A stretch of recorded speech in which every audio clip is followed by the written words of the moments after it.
ఆ స్టాండర్డ్ అండి ఆయన ఇచ్చింది నీకు. ఆ స్టాండర్డ్ టీచింగ్ ఎక్కడ పెట్టినావు? మరి ఎక్కడ పెట్టినావు? నాకే కోపం లేదు నీ మీద, కానీ నీకే నా మీద కోపం ఉంది. కానీ నేనేం చేస్తున్నా?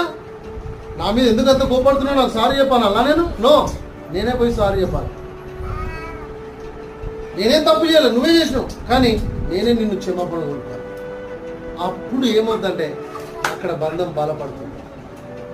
అప్పుడు నీ గురి దగ్గరికి త్వరగా వెళ్ళడానికి అవకాశం ఉంది. నువ్వు ఇక్కడనే స్ట్రక్ అయిపోయి 3 రోజులకు ఒకసారి 4 రోజులకు ఒకసారి ఇక్కడే స్ట్రక్ అయిపోతే అక్కడ వరకు వెళ్ళాలి. మన వర్షిప్ కూడా అంతే. ఆడ పెట్టుకున్నాం, వాళ్ళు కాల్ చేపించి ఇక్కడికి వచ్చినాం, ఇక్కడ కొన్ని రోజులు చేసుకున్నాం, మళ్ళీ అక్కడ హాల్ దొరికి అక్కడికి వెళ్ళినాం, మళ్ళీ ఇక్కడికి వచ్చినాం, మళ్ళీ ఇక్కడ వద్దంటే మళ్ళీ రేపు ఆ చర్చికి పోతున్నాం, రేపు అక్కడ కూడా వద్దంటే ఇంకో దగ్గర పోతాం. కానీ మన గోల్ దగ్గరికి మనం వెళ్ళిపోవాలి అంతే. ఏంటి మన గోల్? 100 అనుకోవాలి అంతే.